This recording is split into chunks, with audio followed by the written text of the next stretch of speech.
Welcome to इनाफा accounting education channel, आपका अपना फ्री अकाउंटिंग एजुकेशन का चैनल, जिसको आप सब्सक्राइब करके और बेल आइकन प्रेस करके अब अपने आप को हर वक्त अकाउंटिंग से रिलेटेड किसी भी टॉपिक की वीडियो के लिए रेडी रखिए। आपको ये सारी की सारी information free of cost available है। सो दोस्तों, आज का जो टॉपिक है जो हम स्टार्ट करेंगे वो है कंट्रोल अकाउंट्स। इसमें हम रिसीवेबल और पेएबल कंट्रोल अकाउंट्स दोनों के बारे में डिस्कशन करेंगे। सो कंट्रोल अकाउंट्स की अगर मैं बात करूं तो कंट्रोल अकाउंट में पहले स्टार्ट करते हैं रिसीवेबल कंट्रोल अकाउंट। जनरली याद रखिएगा कि कंट्रोल अकाउंट्स हम नॉर्मली उस एरिया के लिए प्रिपेयर करते हैं जो कि हमारे multiple same transaction same accounts होते हैं बट मल्टीपल होते हैं, उनका फिर हम एक टोटल का अकाउंट मेंटेन रखते हैं। तो ये टोटल का अकाउंट और फिर इंडिविजुअल अकाउंट्स जो होते हैं आपस में फिर इनको रिकंसाइल करके फिर हम कंट्रोल एक्शन लेते हैं ताकि किसी भी किस्म के एरर्स जो हैं उनको रिवील किया जा सके। अब चूंकि हमने अपने शुरू के लेक्चर्स जो है रिकॉर्डिंग ट्रांजैक्शंस की जो वीडियो है पार्ट 1 और पार्ट 2, उसमें हमने सीखा है कि रिसीवेबल हमारे एसेट होते हैं। जाहिर है एसेट है तो उसका बैलेंस डेबिट साइड पे आएगा, बैलेंस ओपनिंग बैलेंस जिसको हम कहते हैं डेबिट साइड पे आएगा क्योंकि एसेट का बैलेंस डेबिट बैलेंस होता है। तो फर्ज कर लें दोस्तों कि हमारे अकाउंट का रिसीवेबल का जो ओपनिंग बैलेंस है वो $1,20,000 है, यानी जब साल शुरू हुआ तो $1,20,000 के हमारे रिसीवेबल थे। उसके बाद हम अगली ट्रांजैक्शंस देखते हैं कि जिन जिन चीज़ों से ये रिसीवेबल्स बढ़ेंगे वो डेबिट साइड पे आएंगे और जिन जिन ट्रांजैक्शन से ये रिसीवेबल में कमी आएगी वो क्रेडिट साइड पे एंट्रीज आती जाएंगी।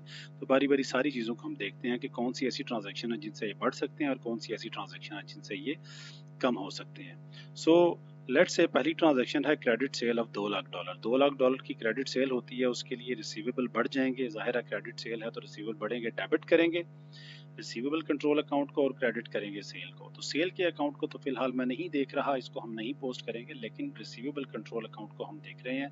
सो मैं डेबिट करूंगा रिसीवेबल कंट्रोल अकाउंट 2 लाख से और उसके रेफरेंस में मैं सेल लिख दूंगा।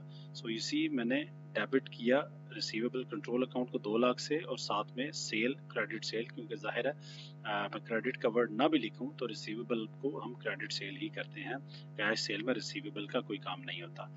देन अगली ट्रांजैक्शन में आप देखें कि अब रिसीवेबल में कमी आना शुरू हो गई है। सेल से आपके रिसीवेबल बढ़ते हैं, एक दो और चीज़ें हैं जिनसे बढ़ते हैं वो बाद में हम डिस्कस करेंगे।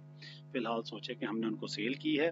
अब सेल करने के बाद रिसीवेबल के साथ क्या क्या एक्शन हो सकता है। नंबर 1 तो हमें वो कैश पे कर देगा। तो लेट्स से $1,00,000 उसने हमें कैश पे कर दिया, यानी बिजनेस को रिसीव हो गया, तो अब डेबिट हो जाएगा कैश क्योंकि एसेट बढ़ गया। क्रेडिट हम कर देंगे रिसीवेबल कंट्रोल अकाउंट। तो डेबिट कैश कैश के अकाउंट में चला जाएगा और रिसीवेबल कंट्रोल अकाउंट क्रेडिट हो रहा है 1 लाख से। तो आप ये देखें कि क्रेडिट साइड पे मैं यहाँ पे लिख दूंगा 1 लाख और रेफरेंस में आ जाएगा कैश। इसके बाद अगली जो ट्रांजैक्शन है रिसीवेबल के साथ वो ये हो सकती है कि रिसीवेबल ने हमें कुछ चीज़ें वापस कर दी, हमारे कस्टमर ने चीज़ें वापस कर दी। That's called sales return. Products return by customer for 20,000। तो सेल्स रिटर्न जो है वो डेबिट होती है, डेबिट कर देंगे सेल रिटर्न को और रिसीवेबल कंट्रोल अकाउंट क्रेडिट कर देंगे क्योंकि ये कम हो रहा है एसेट हमारा। सो इसको जब मैं पोस्ट करूंगा तो क्रेडिट साइड पे मैं 20,000 लिख दूंगा और इस पर रेफरेंस में आ जाएगा सेल रिटर्न। इससे अगली ट्रांजैक्शन देखिए जी, इसमें 30,000 डिस्काउंट हमने अलाउ किया कस्टमर को अर्ली पेमेंट के लिए, यानी हमने कहा कि अगर तुम जल्दी पेमेंट कर दोगे तो हम तुम्हें 30,000 डिस्काउंट देंगे और उसने अर्ली पेमेंट कर दी। तो जो उसने पेमेंट की है दैट इज डिस्काउंट अलाउड। हमने उसको जो छोड़ा है वो अमाउंट, वो डिस्काउंट अलाउड है, वो एक्सपेंस होता है, उसको हमने डेबिट कर दिया और जाहिर है रिसीवेबल उतने से हमारा कम हो जाएगा। तो रिसीवेबल कंट्रोल अकाउंट में यही 30,000 क्रेडिट साइड पे आ जाएगा, रेफरेंस उसका डिस्काउंट अलाउड। उसके बाद नेक्स्ट ट्रांजैक्शन जो हो सकती है रिसीवेबल में दैट इज कि 10,000 जो है इररिकवरेबल डेट्स कंफर्म हो गए। अब इररिकवरेबल डेट्स उन रिसीवेबल को कहते हैं जो हमें पे नहीं कर सकते, हमें कंफर्म हो गया है कि अब ये पे नहीं कर पाएंगे, तो वो उसको हम अपना एक्सपेंस रिकॉर्ड करते हैं। तो डेबिट कर देंगे इररिकवरेबल डेट्स को 10,000 से और क्रेडिट कर देंगे अपने रिसीवेबल को, रिसीवेबल में कमी कर देंगे 10,000 से। तो अगेन चूंकि कमी हो रही है तो रिसीवेबल कंट्रोल अकाउंट क्रेडिट हो रहा है 10,000 से, तो मैं क्रेडिट साइड पे लिख दूंगा 10,000, साथ में इररिकवरेबल डेट्स डेबिट कर इररिकवरेबल डेट्स एज रेफरेंस में लिख दूंगा। नेक्स्ट ट्रांजैक्शन दोस्तों इसमें यह है कि one of our receivable paid the outstanding 40,000 to one of our payable, कि हमारे एक रिसीवेबल में पैसे हमें देने की बजाय हमारे एक पेएबल को दे दिए। इसको कहते हैं कॉन्ट्रा एंट्री।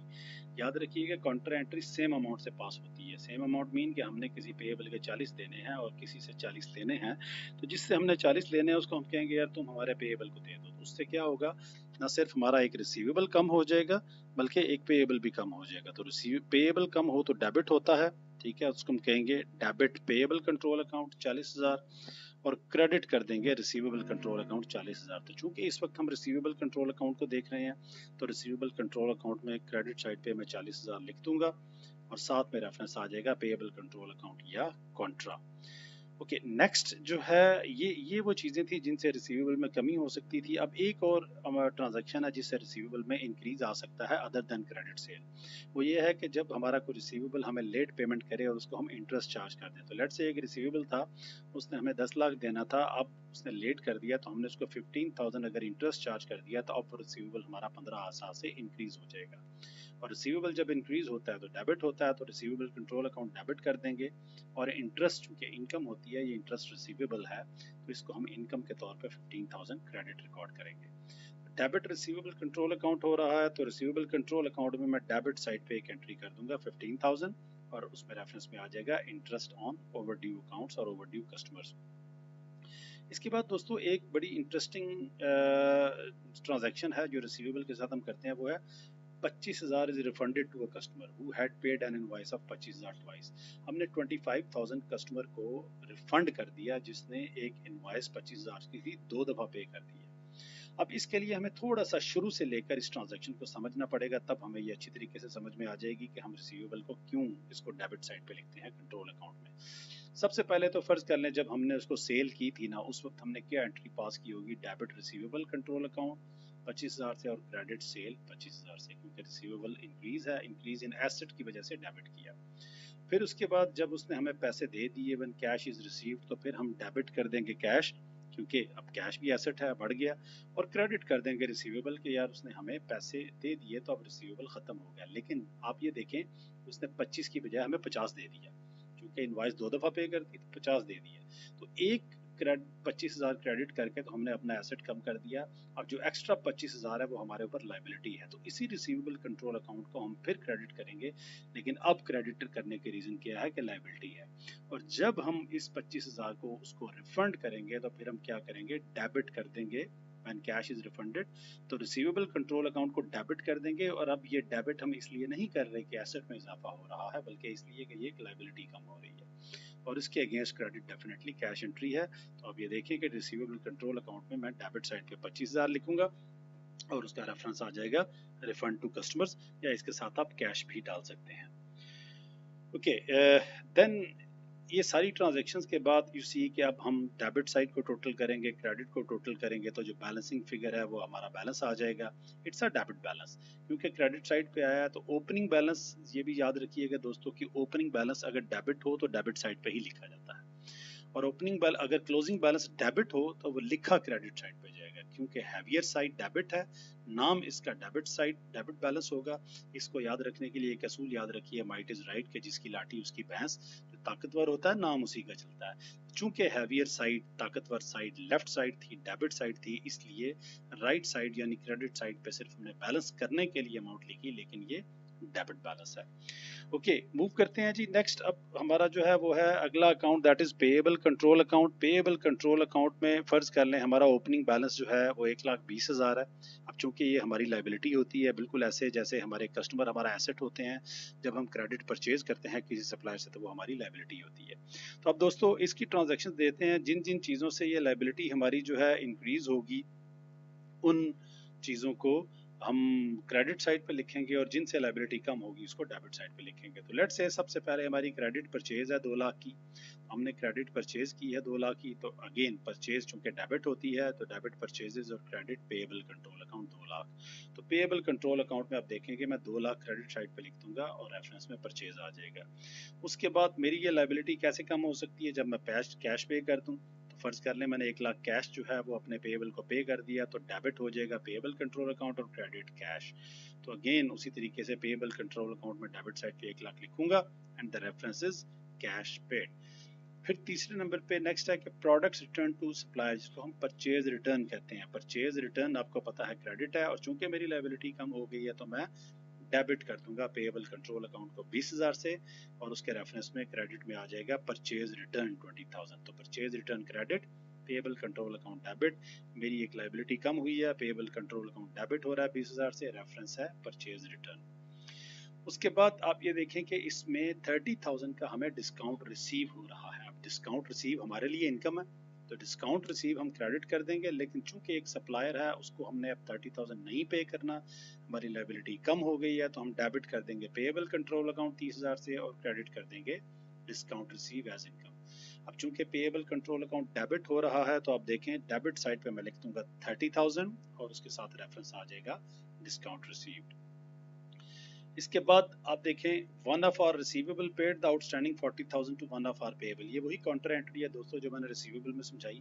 तो रिसीवेबल में उसमें हमने क्रेडिट किया था और पेएबल को हमने डेबिट किया था। तो देखें payable control account debit and receivable control account credit.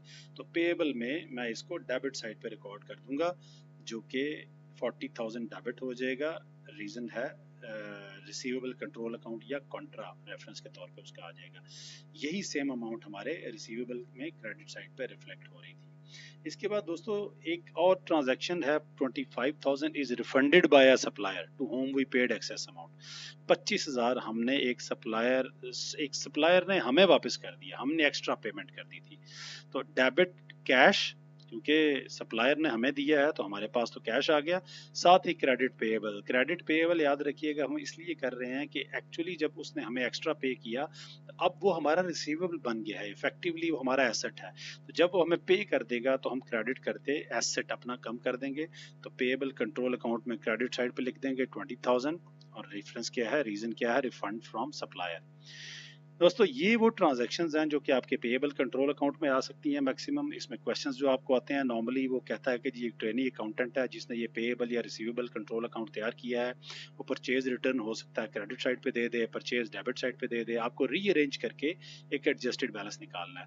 तो एक कॉमन सेंस याद रखिएगा, कॉमन सेंस अप्रोच क्या है कि ये लाइबिलिटी अकाउंट है, हर वो चीज़ जिससे लाइबिलिटी बढ़ेगी वो क्रेडिट साइड पे आएगी, हर वो चीज़ जिससे लाइबिलिटी कम होगी वो डेबिट साइड आएगी, सिवाय एक ट्रांजैक्शन के कि जब हमें रिफंड होता है सप्लायर से तो एक्चुअली हम इसको लाइबिलिटी इंक्रीज करके क्रेडिट नहीं करते, बल्कि इसमें क्रेडिट करने की रीज़न होती है कि हमारा एक रिसीवेबल जो इफेक्टिवली रिसीवेबल है but by the name is payable, वो हमारी लाइबिलिटी कम हो जाती है तो उसको हम क्रेडिट करते हैं।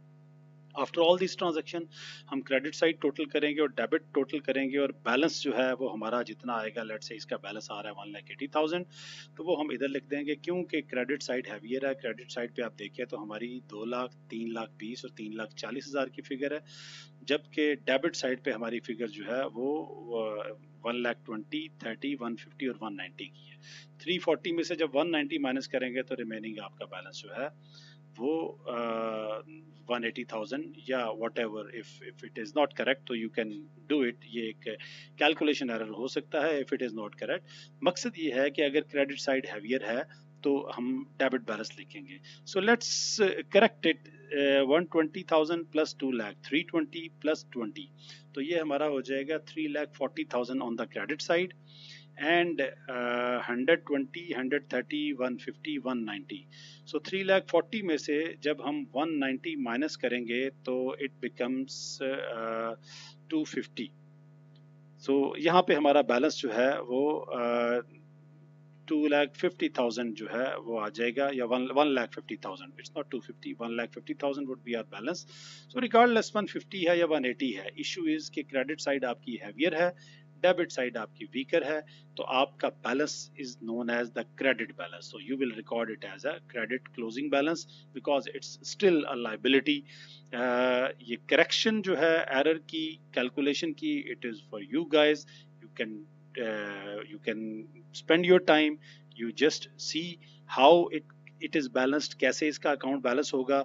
ज़रा अगर कोई एरर होता है तो उसको खुद से रिवील किया कीजिए ताकि मुझे भी पता चले कि आप मेरी वीडियोस गौर से देखते हैं। तो until then अपना ख्याल रखिएगा, stay home, stay safe, goodbye, अल्लाह हाफिज़।